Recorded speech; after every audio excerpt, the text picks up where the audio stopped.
Sometime before 1963, Martin Luther King went up to Birmingham to preach at 16th Street Baptist Church. And he was driven up by a deacon from Montgomery, and when he was done, he said, "Dr. King, I never heard you whoop in Montgomery." And Dr. King said, "Well, when I'm in Montgomery, they don't talk to me like they do in Birmingham." So you'll excuse me if after hearing the Canaan Mass Choir do their brilliant rendition of How I Got Over, if I may overstep my bounds slightly. But I do it on good authority because Dr. Forbes a few days ago said if I'm in the spirit, just go for it. So.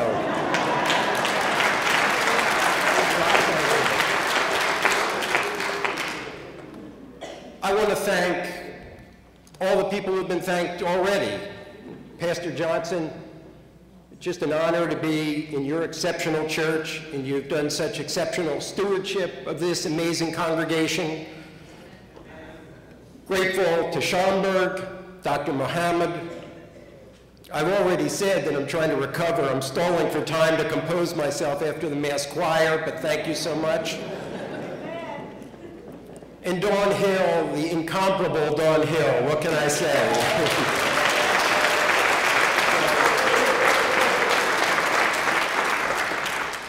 And of course I want to thank Y.T. Walker and Ann Walker, who showed me great grace and hospitality over the years, and getting to know Jay Walker a little bit has been lovely. But I want to pick up, not immediately, but I want to set the stage on Pastor Johnson's notion, and Jay picked up this theme, of the sacrificial endeavor. People sacrificed. Y.T. Walker sacrificed, Martin Luther King sacrificed, and all the unknown people. And since this is D-Day, 50 years ago today, those young people went out and they sacrificed. Although they didn't look like the early Christians King saluted in Letter from Birmingham jail, they did it with teen spirit and rock and roll soundtrack, and the soul DJ who said, "Kids, come to the park this morning, there's going to be a picnic. Bring your toothpick, a toothbrush, because lunch will be served," meaning you're going to jail. It was code, so nobody knew what was going on. So before I get into that sacrificial endeavor, I want to just remind us of some important things, because as Dr. Muhammad said, memory of these events is important, not because, look how far we've come.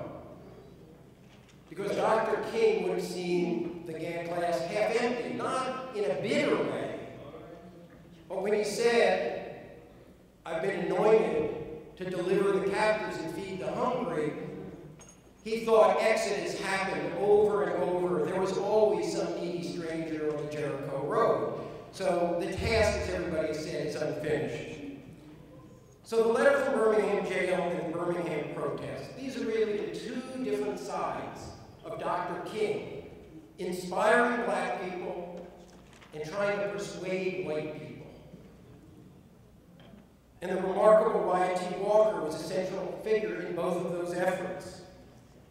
In January of 1963, Dr. King, White Walker, Andrew Young, and a few other handful of other people, Fred Shuttlesworth, of course, gathered together, and they decided we're going all in on Birmingham, that terrifying place known as Birmingham. They're going into the diabolical world of Bull Connor. And King looked around that room and he said, "Some of the people in this room are not going to come back from Birmingham." Years ago, Wyatt Walker told me that when he said goodbye to Ann Walker and the kids, the thought that went through his mind was, "This may be the last time I see them." And he left and went on to carry on that business. Now, Dr. King understood the sacrificial endeavor. And he sometimes would take the sting out of it by joking, just with his best preacher buddies backstage. And he would say, you think the Klan's going to get me first, but they're going to get you because you're going to be jumping out in front of the TV camera. Well, I will preach you the best funeral you ever had. Andy Young. Nobody liked white people like Andy Young. And they go each person, some little humorous aspect. And what Andrew Young told me, he said he thought King was doing is he was preparing us to accept the possibility of our death. And his willingness to suffer so that others could be free was key to the Birmingham movement. As King preached over and over, it may mean walking through the valley of suffering.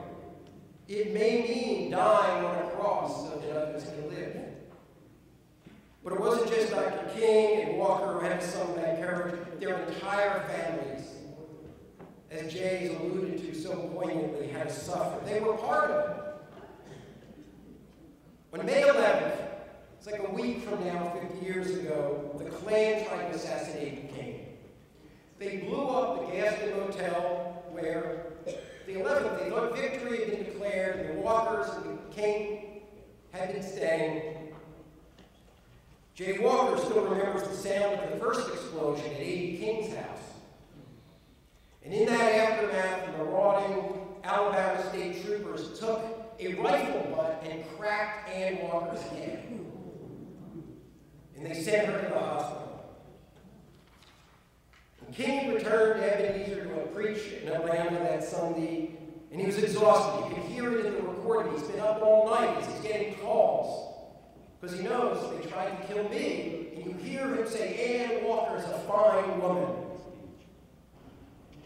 And he calls the vicious monsters. You hear an angry King. We know King the Dreamer, and I Have a Dream.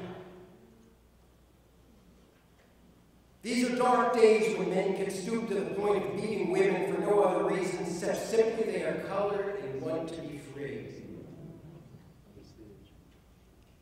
But King and Wyatt Walker and Ann Walker and everybody else in the movement, down to the less famous people, were in Cal. And you hear King say, we ain't going to let state troopers turn us around. We ain't going to let Governor Wallace turn us around. We ain't going to let O'Connor turn us around. So the bombings were revenge killing for Black victory, which King announced on May 10th. But the crucial day was today, May 2nd, because by the adults and leaders were trying to think what to do, and they were cautious about using the kids. James Melville and Andrew Young and other people have been organizing the kids, and they said D-Day. Today was D-Day. And that morning, more than 1,000 young people, not just teenagers, 8 years old, 10 years old, they went over the fence at Palmer Parker High School when the principal tried to lock them in. They climbed out back windows. So thousands of Black students coming to 16th Street Baptist Church where they sang, I woke up with my mind stayed on freedom. And of course the original was stayed on Jesus, and Jesus meant freedom. And they were inducted and reminded of the nonviolence. We're going out there and we're going to face some scary people. And before long, they burst open the doors of the church and they walked out and they faced down Bull Connor and those Birmingham police. And Connor was so unprepared for it, he didn't even go to the violence that day. It was the next day, double D-Day, as Wyatt used to call it, the horrifying spectacle of snarling dogs and the fire hoses. And Bobby Kennedy called King and said, we can't afford to have an injured Black child. And Dr. King said to the Attorney General, people who thought King is the diplomat who couldn't get angry, that he couldn't be an angry Black man when he was dealing with a white man, told Bobby Kennedy, Black children are injured every day in this country.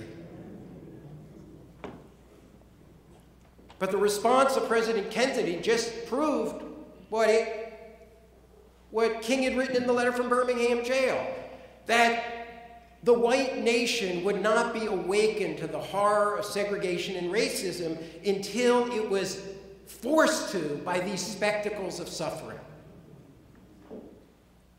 It wasn't that you were going to make moral appeal and the country would say, oh, my bad, we're sorry about that slavery business, let's fix it.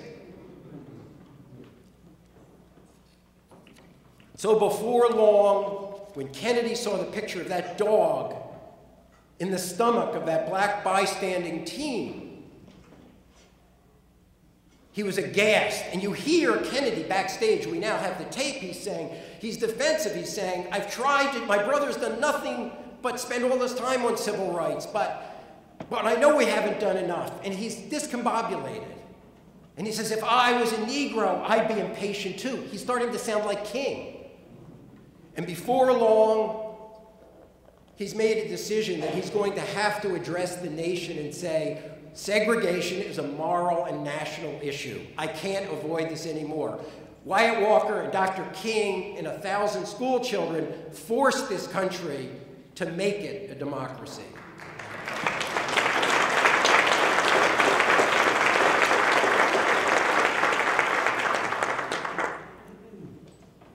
So the deliverance of blacks was the gospel of freedom for black people.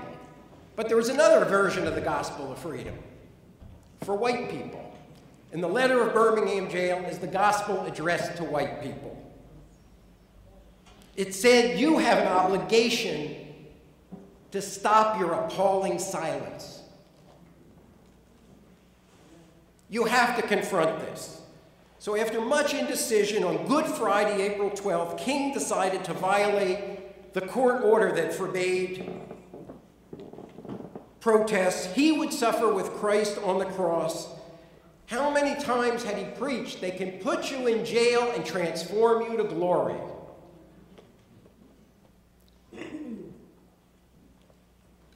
But this time in jail, separated from Ralph Abernathy, Dr. King faltered in the spirit. He crashed down into panic and depression. In the darkness of the night, he described it as one of the worst periods of his life. But then a few days later, a black trustee snuck him the newspaper. And when you hear King describe this, and I've got this in a mass meeting, you hear his voice. You meet a friend in jail, and they got to bring you some breakfast, and they got to bring you some dinner, and they know what you represent. And they say, tomorrow, Reverend, I'll sneak you the paper with your breakfast.